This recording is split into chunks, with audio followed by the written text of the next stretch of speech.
Boa noite, estamos iniciando mais uma live. Vamos dar continuidade, ao assunto sobre as interferências do Criador.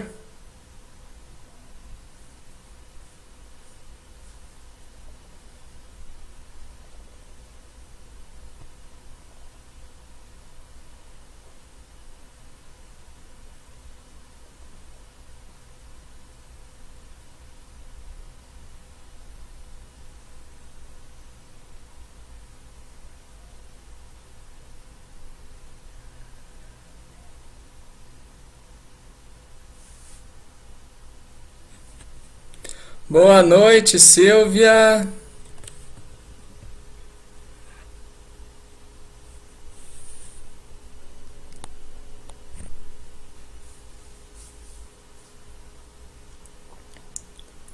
Vamos aguardar mais um pouquinho,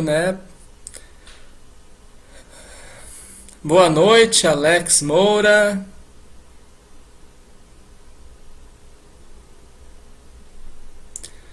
Tranquilo, Silvia, estamos começando. Boa noite, João Almeida.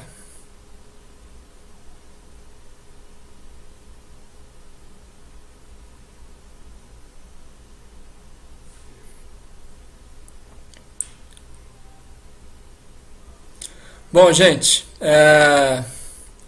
enquanto o pessoal vai chegando, vamos estar cantando, a música relacionada com o tema, Estamos tratando aí das interferências do Criador. Hoje estaremos vendo a terceira parte, desse assunto, desse ensino. E boa noite, Sandra, boa noite, Lucas. Vamos, como de costume, cantar a música Justiça Perfeita, Deus é justo.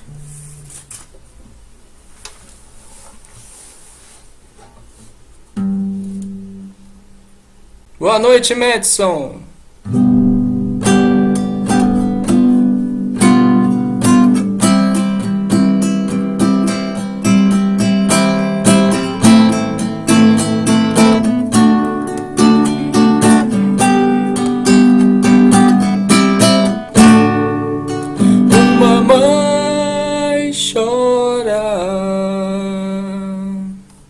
Enquanto preparo o almoço, o pouco que tem vai ser dividido entre todos.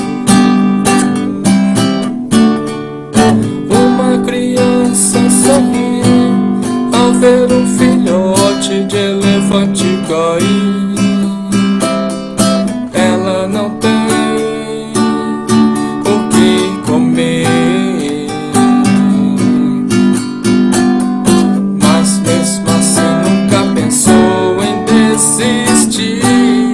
Boa noite, Marilene.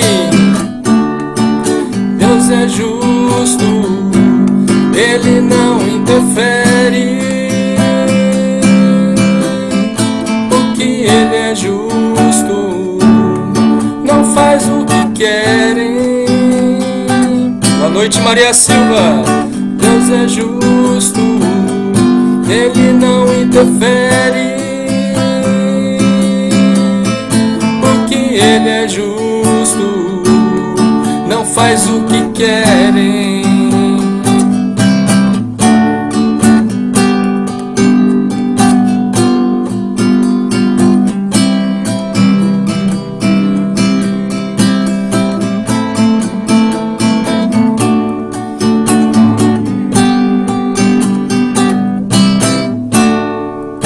Uma criança sorri ao ver um filhote de elefante cair. Ela não tem o que comer, mas mesmo assim nunca pensou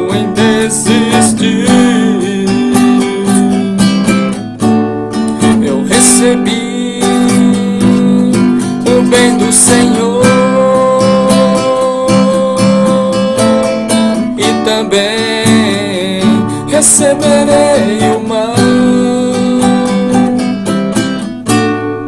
Eu recebi o bem do Senhor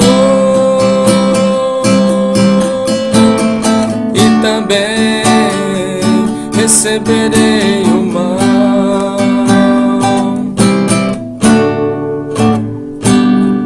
Boa noite, Vânia. Boa noite, Edmilson. Bom, gente, dando sequência aí, né, ao estudo, né, sobre as interferências do Criador, vimos aí anteriormente, né, ele interferindo em relação a Adão e Eva no jardim, né? Quando tratamos da primeira interferência, eu deixei de mencionar uma questão importante, né? Deus pediu para que não fosse para que nem o homem nem a mulher tivesse acesso, né, ao fruto do conhecimento do bem e do mal. Porém, temos que levar em consideração que o Criador, né, colocou lá a árvore com o fruto, né, para crivar o homem e a mulher. Então, ele já começou a interferência no sentido, né, de plantar ali aquela árvore no jardim, né, e colocar o homem para cuidar do jardim. E realmente o ideal seria que o homem obedecesse e não aceitasse do fruto, né? Mas havia um propósito maior para que tanto o homem quanto a mulher aceitassem do fruto e saíssem daquela condição de inocência, né, no jardim, para iniciar um período de consciência que está vigente até os dias atuais, né? E a proposta é que a gente evolua, né, no sentido de chegar à onisciência, né? Como Deus é onisciente, vemos num trecho da primeira carta de João, se não me falha a memória, vou estar confirmando, compartilhando depois aí, se não me falha a memória, é o início do capítulo 4 de 1 João, né? Onde tem uma menção lá, que na eternidade, na imatéria, seremos como Ele, né? Ou seja, também seremos conhecidos, identificados como deuses, né? Após vencermos o crivo mundo, né? Porque João deixa claro, né, na carta dele, que devemos vencer o mundo para atingirmos, né, esse patamar, né, de onisciência, vamos dizer assim, né? E vencer o mundo nada mais é do que atingir, né, alcançar aí o equilíbrio entre o bem e o mal. Boa noite, Maria Reis. Então, teve aí essa primeira interferência no jardim, né? Depois houve uma interferência no sentido de advertência, né? Onde Deus adverte Caim para que não se atente contra a vida do próprio irmão. Mas Caim não ouve a advertência do Criador, né? E pratica o mal contra Abel. Depois vimos a interferência com Noé, né? No dilúvio, onde Deus interferiu com o dilúvio por causa do mal praticado pelos seus filhos ou emanações, né? Que se materializaram e tiveram relações com as filhas dos homens. E dessas relações nascerão filhos, né? Então, os filhos de Deus, a gente vê na carta de Judas que eles estão presos, né? Aguardando juízo. Mas aqueles, né, que nasceram da relação entre os filhos de Deus e as filhas dos homens morreram no dilúvio, mas seus espíritos permaneceram perambulando pela terra. Esses são os demônios, né? Depois a gente viu a interferência em relação à confusão de línguas, né? Lá na Torre de Babel, onde Deus desce e confunde a língua dos homens, ou seja, cria-se idiomas, né? Para que não haja entendimento entre os homens e não tenha sequência, né? O plano deles, né? De construir a torre e de estar, né? Assim, fazendo, né, coisas absurdas por estarem com o ego elevado, vamos dizer assim, né? Boa noite na construção. Não sei quem é, mas seja bem-vindo.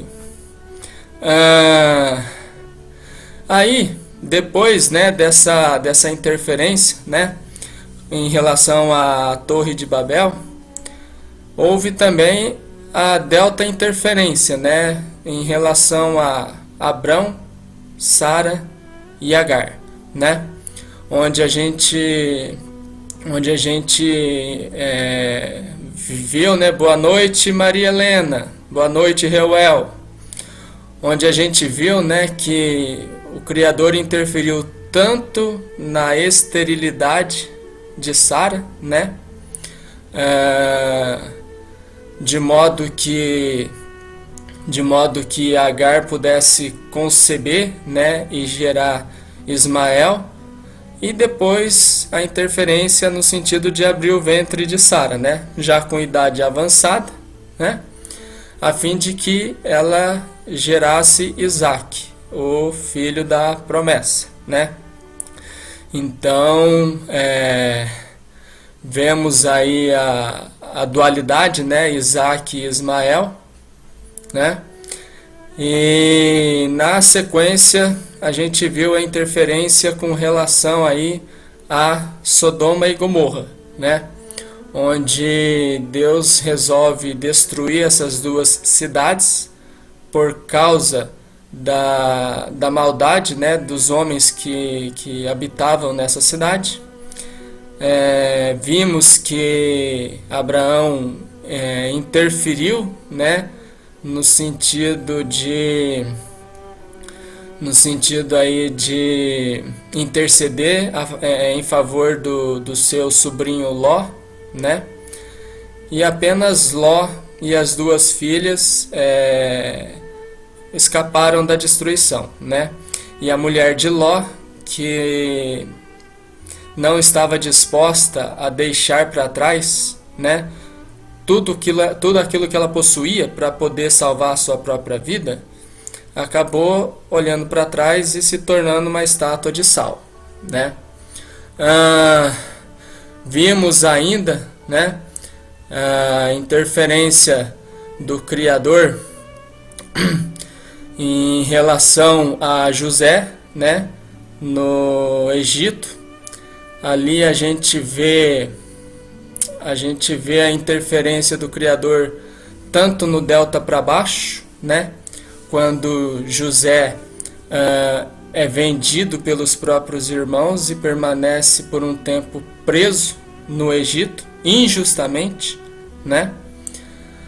Mas depois a gente vê que acontece o giro da ampulheta, vamos dizer assim, né? A sorte de José muda e, por ele interpretar o sonho do faraó, ele se torna governador do Egito, né? E salva a família dele da fome, né? Que imperava sobre a terra, né? Como cumprimento do sonho do faraó, né? Houveram 7 anos de fartura, onde apenas o Egito estocou alimento, né? E depois, durante os 7 anos de vacas magras, o Egito, né, se tornou a salvação, né? Para toda a humanidade, né? Que buscaram alimento no Egito, vamos dizer assim, né? Bom, gente, a nossa, assim, na nossa última conversa, né, a respeito desse assunto de interferência, fomos até, né, a questão de José no Egito, né? Fiz aí uma panorâmica, né, do que a gente já tinha visto anteriormente. Boa noite, Mauri. Fiz aí uma panorâmica daquilo que a gente já tinha visto, né, anteriormente. E vamos dar continuidade, né, a partir da próxima interferência que eu destaquei, né. Dando aí continuidade, depois eu vou estar lendo mais, né, participações aí no chat. Eu gostaria de estar compartilhando sobre a questão da interferência em relação, né, a Moisés, o libertador. Então a gente vai ver aqui duas interferências duais, tá? Ou seja, a gente vai ver 4 interferências nesse contexto aqui de Moisés, o libertador. Como assim, professor? Primeiro, a gente vai ver aqui 2 interferências de forma indireta, né? Onde não é Deus agindo, mas a pessoa, no caso, né, agindo diretamente, né, por meio de uma interferência indireta do Criador. Primeiro, a gente vai ver que quando o Criador fala com Moisés, né, naquele contexto da sarça ardente, vamos dizer assim, o Criador deixa claro para Moisés, né, que Moisés deveria voltar para o Egito para libertar o povo da escravidão, mas que o próprio Deus endureceria o coração de Faraó, né? É Deus interferindo, mas de forma indireta, porque quem se posiciona no sentido de não deixar o povo ir é o Faraó, né? Então a gente vê essa interferência delta para baixo, né? Primeiramente, onde Deus, o Criador, endurece o coração de Faraó, né? Para não deixar o povo ir. E isso gera aí uma dificuldade, porque além do Faraó não deixar o povo ir prestar culto, né, ao Criador, vamos dizer assim, ainda intensificou, né, a questão do castigo, né, em relação ao trabalho escravo. Então, ao ponto de o povo até ficar contra Moisés, né? Por que foi que você voltou? Para fazer a gente trabalhar mais, sofrer mais, né?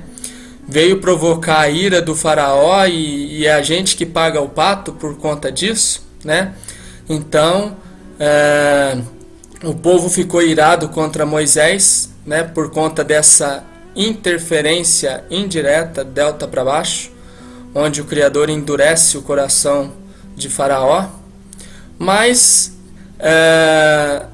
na sequência, é Moisés, né, que é usado através de uma interferência indireta, agora delta para cima, né, que são as 10 pragas, né, que foram enviadas contra Faraó e todo o Egito. Então, o povo de Israel não foi afetado por nenhuma das pragas, né? E o faraó permaneceu resistente até a 10ª e última praga, né? Que foi a morte dos primogênitos. Então, depois, né, dessa segunda interferência, agora delta para cima, em relação, né, ao seu povo, no sentido de o faraó não poder mais, né, negar que o povo seja liberto para prestar culto ao Criador e tal. Então, Faraó resolve liberar, né, Moisés e o povo, depois, né, de toda a tragédia que o Egito sofreu por conta das 10 pragas, né? E aí vai acontecer a terceira interferência, agora direta, né? Onde o Criador abre o Mar Vermelho enquanto o povo está fugindo, né, do Egito. O Criador abre o Mar Vermelho para o povo atravessar a pés enxutos, né? Então vemos aí uma interferência agora direta, delta para cima. E logo em seguida, né, vemos outra interferência direta, agora novamente delta para baixo, onde o Criador fecha, né, o Mar Vermelho durante a travessia do exército de Faraó, né, que está perseguindo o povo. E tanto o exército quanto o próprio Faraó, segundo está escrito, né, morrem afogados, né, durante essa perseguição contra o povo de Deus. Então vemos claramente aqui, né,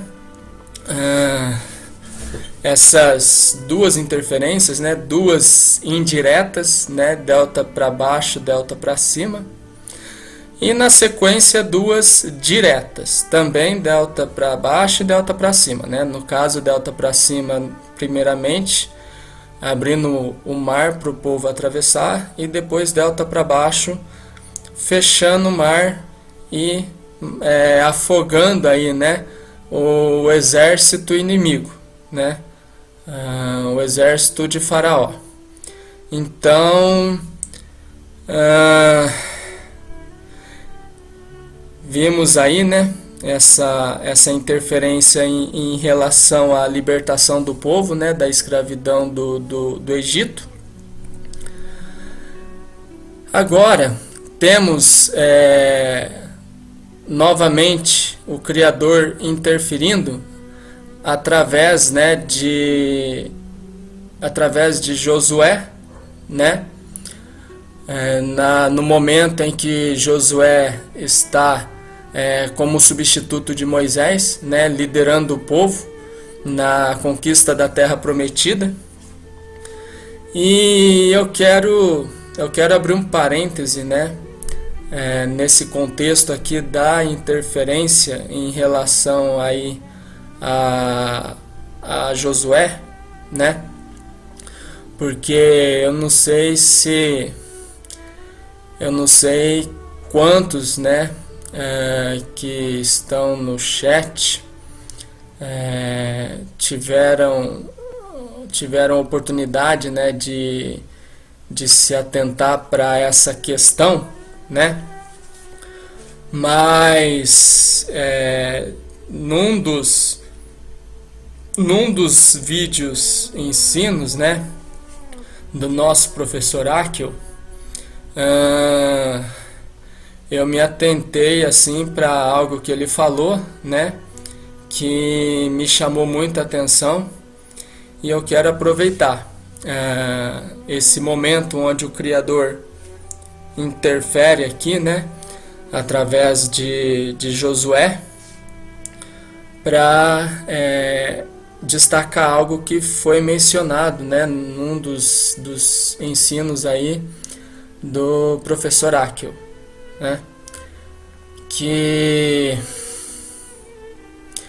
na atual circunstância, né, em que estamos vivendo, vamos dizer assim, eu particularmente, boa noite Maria das Graças, eu particularmente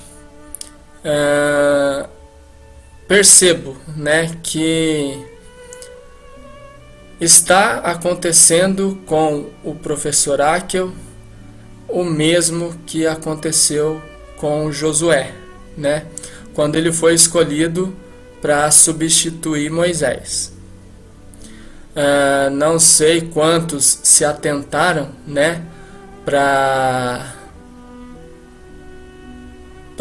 essa parte da história, né, onde o povo é liberto da escravidão do Egito e fica por 40 anos, né, andando aí pelo deserto, andando em círculos, né.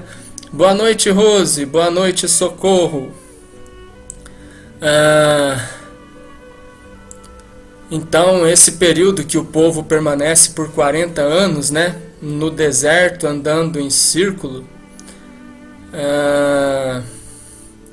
tem um momento que Moisés sai de cena, né?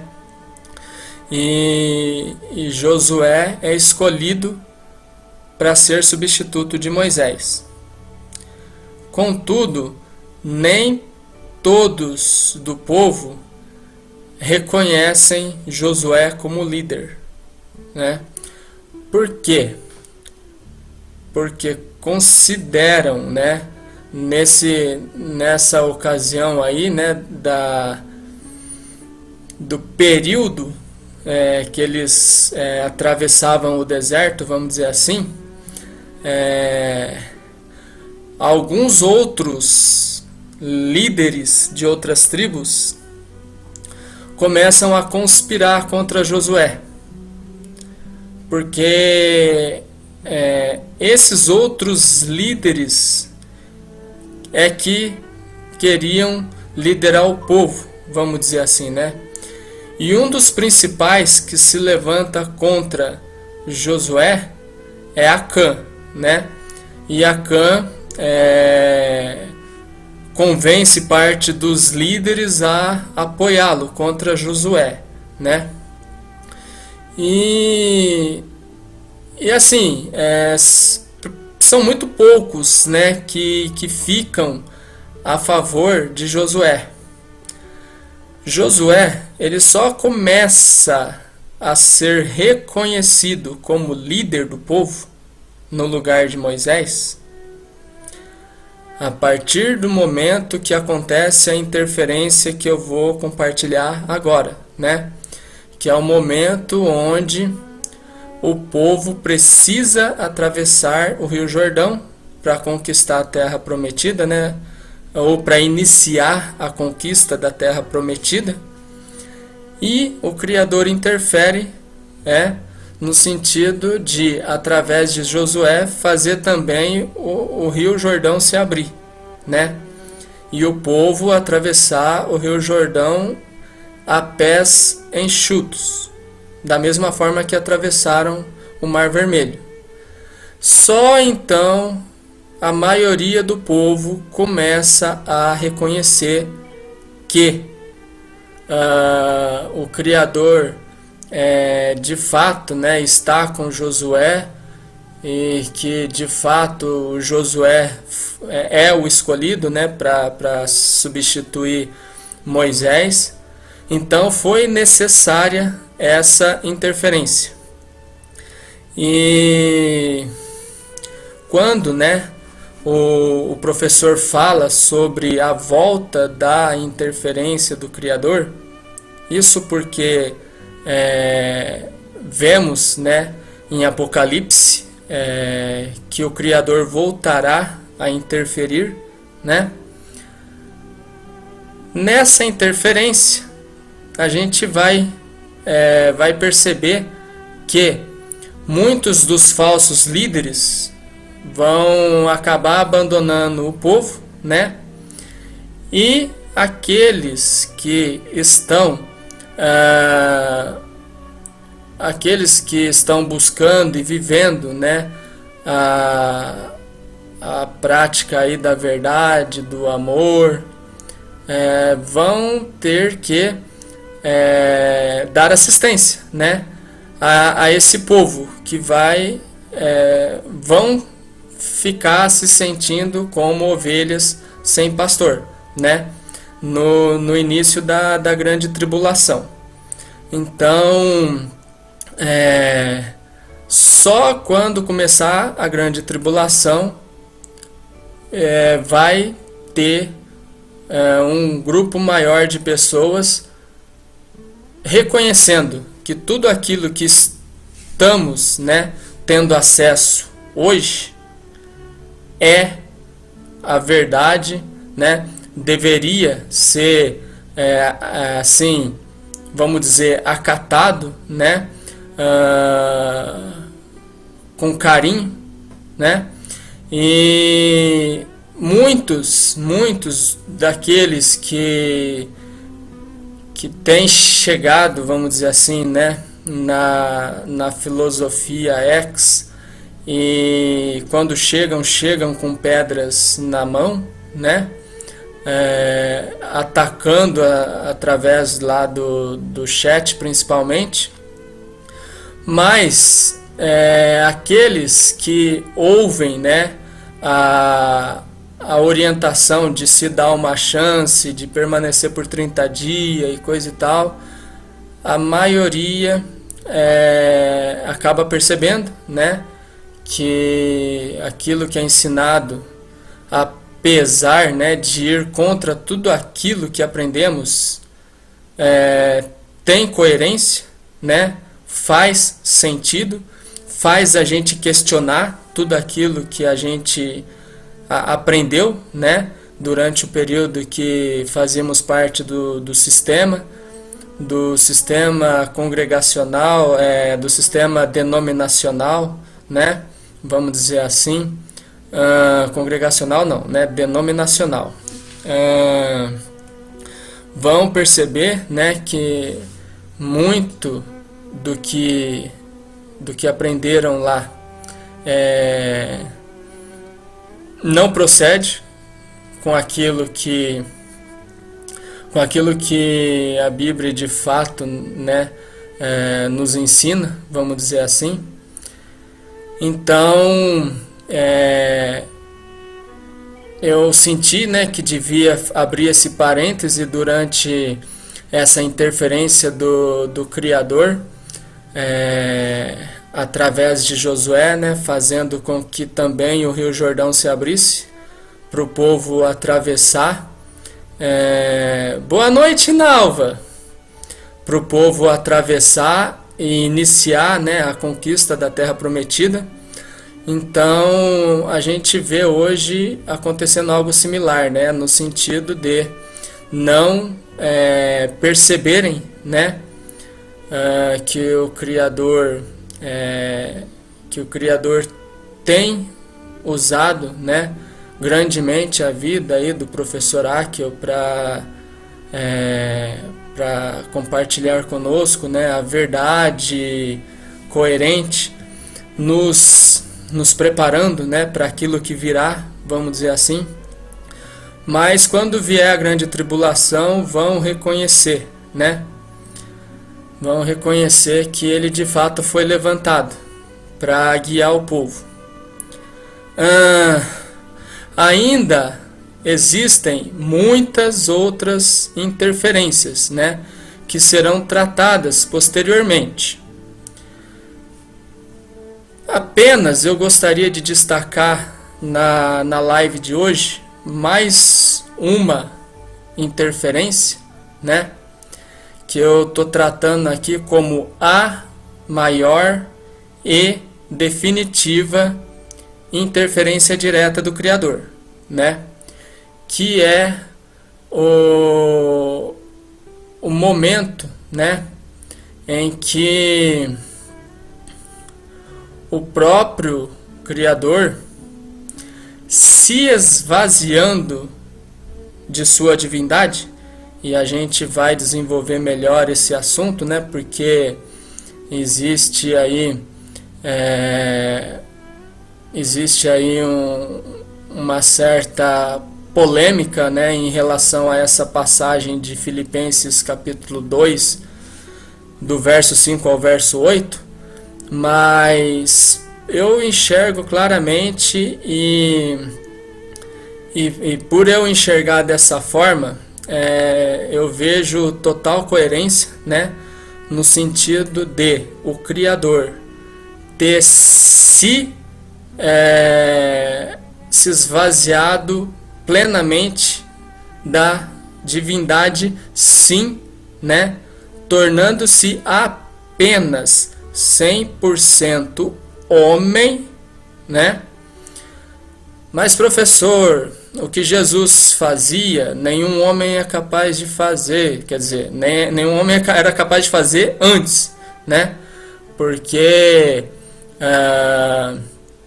os apóstolos posteriormente recebem autoridade para também estarem, né, realizando sinais e prodígios, vamos dizer assim, né, com o mesmo propósito que Jesus realizava. Mas a gente precisa levar em consideração que havia um significado, né, além da questão de cumprir a lei.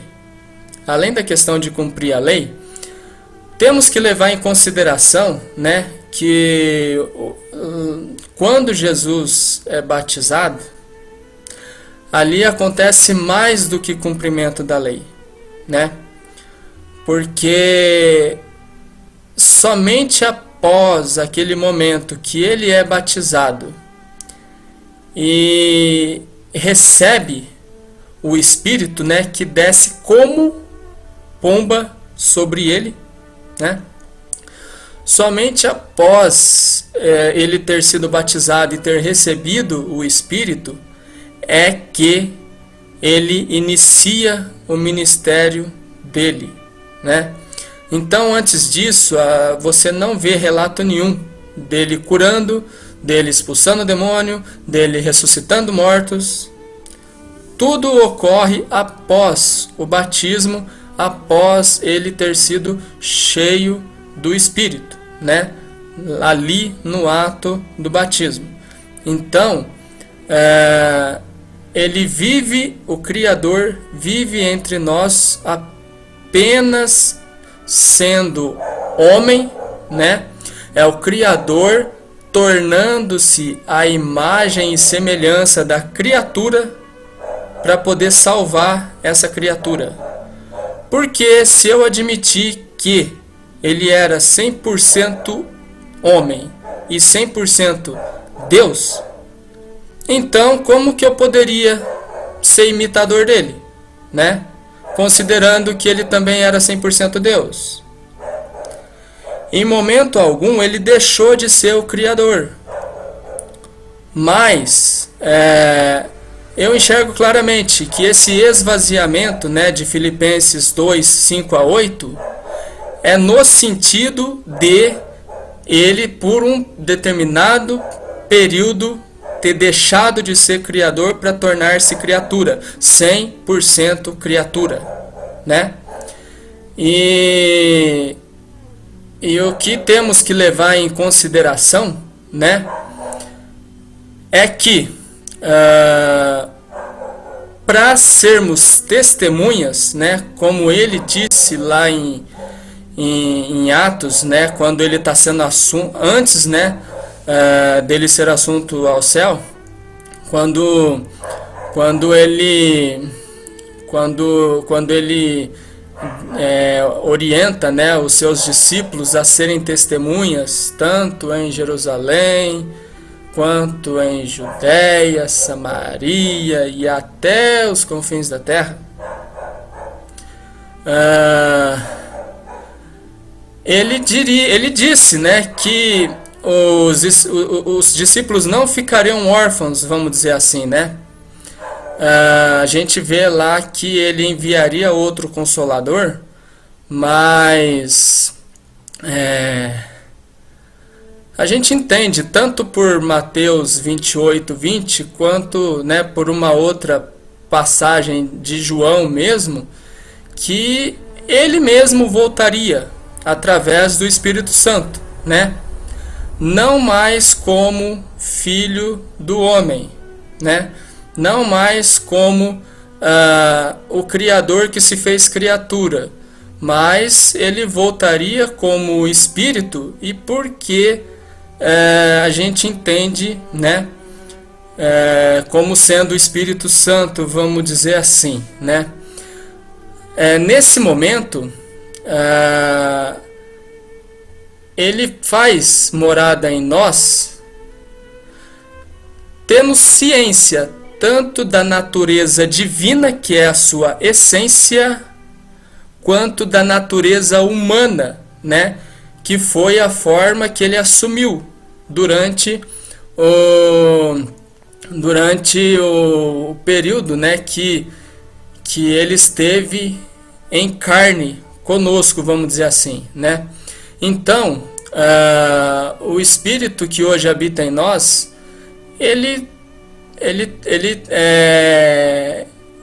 possui, vamos dizer assim, né, tanto a questão da natureza divina, que é a essência dele, mas também ele entende perfeitamente, né, a nossa dificuldade como ser humano, porque como ser humano ele passou pelas mesmas coisas, vamos dizer assim, né? Então, a gente vai desenvolver mais esse assunto, né, sobre essa interferência, essa maior e definitiva interferência direta, né, do Criador. Além dessa passagem de Filipenses 2:5-8, né, que para mim é a maior evidência de que ele foi 100% homem e ele sentiu na pele apenas como homem, né, as nossas fraquezas, as nossas dificuldades, mas ele foi ajudado pelo Espírito, assim como nós somos, assim como nós temos sido, né, ajudados pelo Espírito. E além dessa passagem, eu gostaria também de estar compartilhando uma outra, porque alguém vai dizer, mas peraí, se não tem mais interferência direta do Criador, como é que certas coisas acontecem, né, no sentido de privilegiar um, privilegiar outro? Porém, a gente também tem que levar em consideração que acontece no sentido de privilegiar alguns, mas no sentido de privilegiar outros não, né? Então, se a gente for levar em consideração esses fatos isolados, vamos dizer assim, não poderemos, né, admitir que o Criador é justo, né? Que raio de justiça é essa, né? Onde alguns, sei lá, ele foi com a cara da pessoa e tal, e então aquela pessoa ele privilegia, né? Acontece alguma coisa sobrenatural na vida da pessoa, foi a ação do Criador na minha vida e coisa e tal, e outro simplesmente, né, não desfruta disso, E assim, a gente precisa levar em consideração também aquilo que está escrito lá na carta de Paulo aos Gálatas, né? No capítulo 6, verso 7, aonde está falando ali, né? Sobre algo que a gente também pode, né? Associar com a lei da ação e reação, vamos dizer assim, né? O texto fala o seguinte: não erreis, de Deus não se escarnece ou não se zomba, né? Porque tudo que o homem semear, isso também ceifará. Eu duvido, né, que um homem que está preocupado em fazer o bem, fazer aquilo que é certo, vai ter, vamos dizer assim, um fim trágico, por exemplo. A menos, né, que ele seja vítima da imprudência de alguém, né? Aí é um caso isolado, vamos dizer assim, né? Por outro lado, se a pessoa ela está escarnecendo, e aí que a coisa pega, né? E não sei se de forma ignorante ou sabendo o que está fazendo, né? Muitos desses líderes, né, de instituições religiosas, denominações, principalmente, como eu disse, né, no começo da live, se tratando dessas denominações neopentecostais, né, que prega aí a prosperidade física, né, material, vamos dizer assim. Entendemos que essa liderança ela está escarnecendo, né, ela está zombando do Criador, agindo dessa forma e desencaminhando, né, suas ovelhas, o seu rebanho, vamos dizer assim, né. Então, eles estão sujeitos, né, a realmente caírem, né, na mão do Criador, né, porque como disse, né, o rei Davi, eu prefiro, né, cair na mão dos homens, né, do que cair na mão do Criador, né. Porque ele age com justiça e aí não tem essa de, né, favoritismo não, né. Quem tiver que ser punido será punido, né. Então eu penso que, de um modo geral, as coisas que acontecem, né, estão relacionadas com essa lei da semeadura, né? Como o próprio texto diz, né? Se eu planto vento, a tendência é eu colher tempestade, né? Se eu quero fazer uma boa colheita, eu preciso lançar, né, uma boa semente e preciso cultivar de forma adequada essa boa semente para poder ter uma boa colheita. Caso contrário, eu não vou conseguir, né, obter essa boa colheita. E se eu planto mal, a tendência vai ser eu colher o mal, né? Então temos que levar em consideração esse princípio, né, que foi deixado pelo nosso Criador. E não ficar levando em consideração fatos isolados, vamos dizer assim, né? Então, por hoje era isso que eu gostaria de estar compartilhando, né, com os fratres e sors. E vamos estar desenvolvendo melhor, né, esse assunto sobre a maior e definitiva interferência direta do Criador, como eu disse, né? Mas vamos também ver ainda algumas outras interferências ainda lá no Antigo Testamento. Então, alguém gostaria de fazer algum comentário sobre o assunto?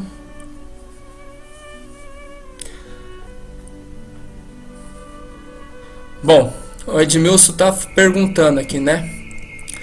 Quando uma pessoa está desenganada pela medicina e alguém ora e aquela pessoa é curada, independe de ser pastor ou não. Sim, vemos isso como, né, interferência indireta do Criador por meio do dom, mas também a gente não pode tomar isso como regra, né?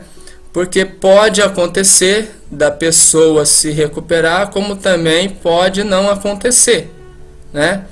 Então, isso não é regra, mas claro que, né, a tendência é a gente desejar, principalmente se for algum ente querido nosso, a tendência é a gente desejar que ele se recupere. Contudo, precisa ficar claro, né, que a vontade do Criador se cumpre, né? Porque vamos ver na caminhada do Criador encarnado, né, que assim, em vários momentos ele deixa claro, né, que ele está fazendo a vontade do Pai. O que importa para ele é que a vontade do Pai seja feita, e temos que agir de igual modo, né? Temos os nossos desejos, mas, né, os nossos desejos não podem estar acima da vontade do Criador, vamos dizer assim. Só, né, aproveitando o questionamento aí do Edmilson, né, quando o Criador em carne está lá, né, no jardim do Getsemane, momentos antes dele ser preso pelos oficiais, né, ele está lá orando, né, meditando, e está suando sangue, de acordo com o evangelista Lucas, né? E o que ele diz? Pai, afasta de mim esse cálice. O lado humano, sextra, falando, afasta de mim esse cálice, está muito pesado para carregar. Porém, a dextra, logo em seguida, né, assume o comando.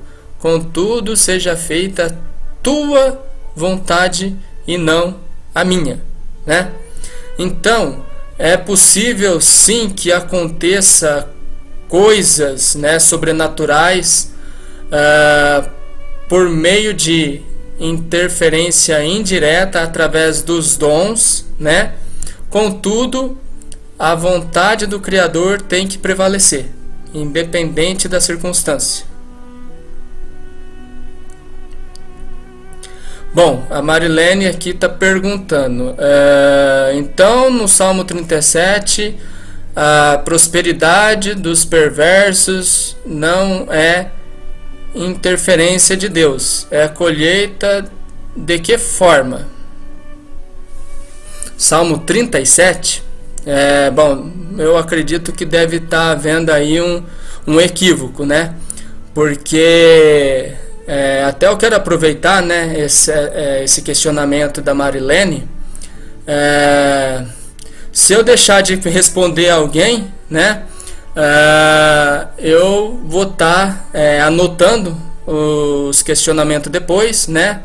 Essa live vai ficar registrada, inclusive com chat.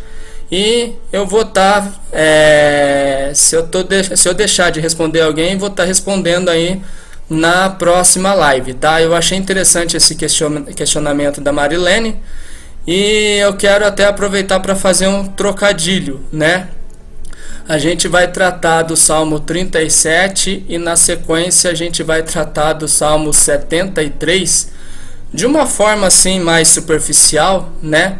Depois, se os fraters e sors quiserem assim analisar os dois salmos, vamos dizer assim, né? Por quê? Iniciando pelo Salmo 73, na verdade, né? Que é o Salmo de Asaf. Esse salmo a gente vai perceber, né? Nesse salmo a gente vai perceber que Asaf está murmurando por causa da prosperidade do ímpio, né?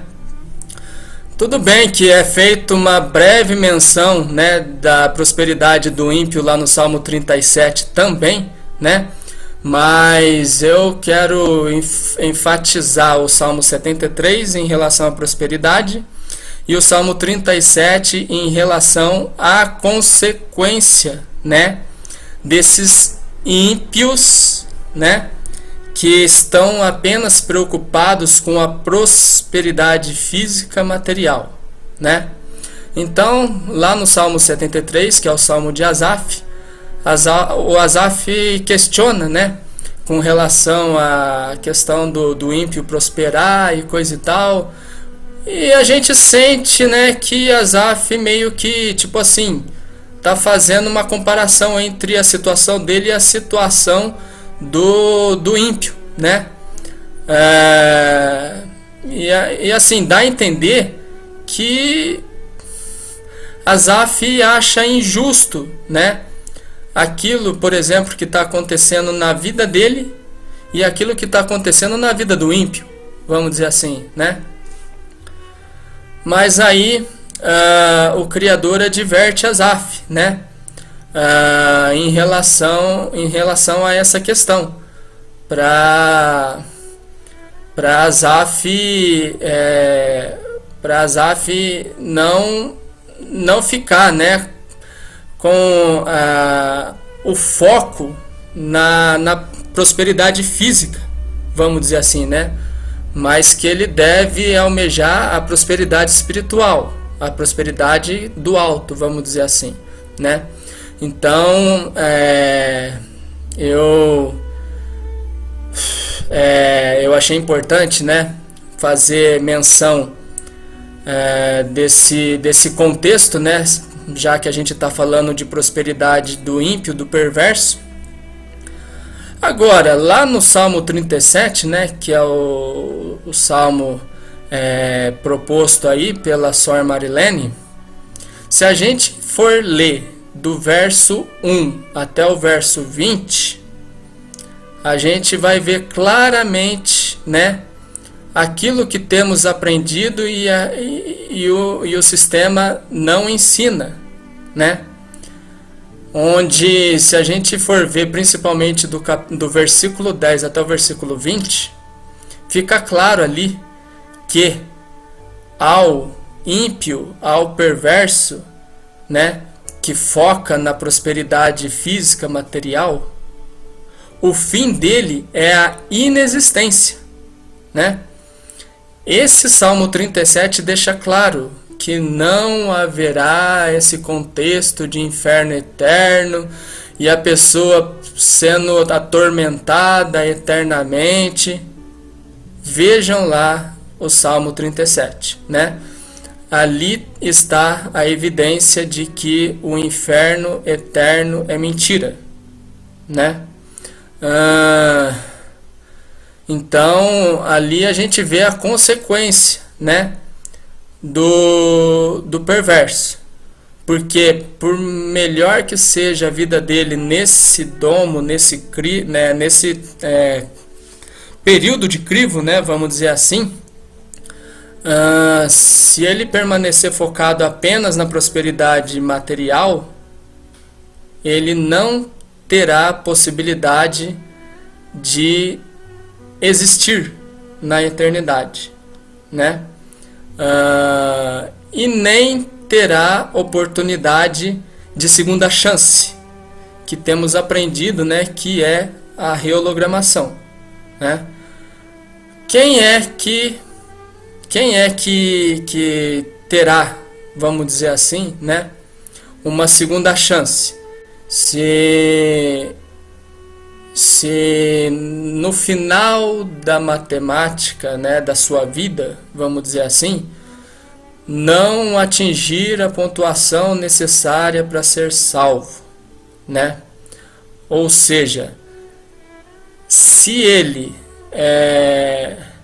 mesmo procurando ser uma pessoa correta, vamos dizer assim, né?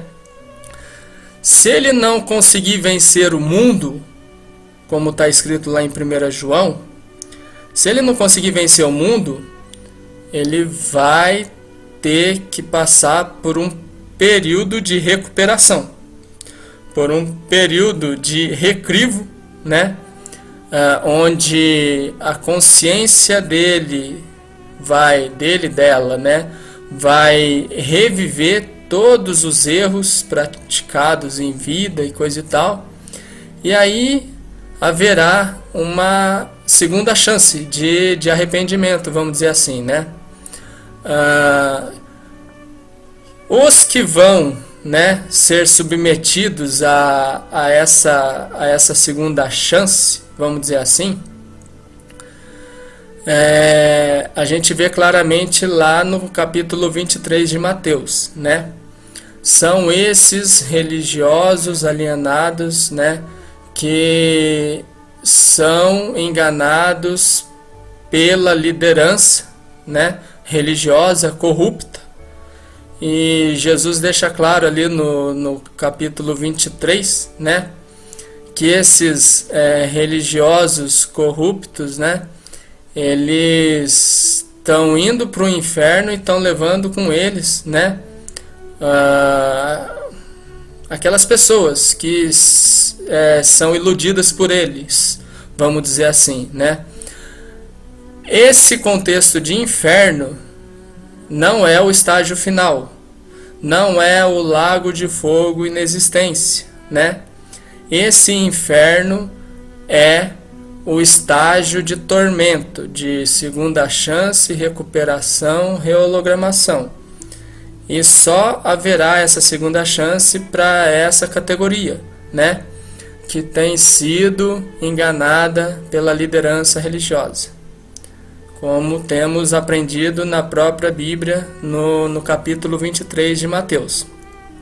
Então, né, espero ter sido, espero ter assim, satisfeito, né, o questionamento aí da Marilene, né? Foi importante também, né, no sentido da gente ver essa questão, tanto no Salmo 37 quanto no Salmo 73, né, que faz menção da prosperidade do ímpio, mas no Salmo 37 eu gosto de enfatizar a consequência, né, do ímpio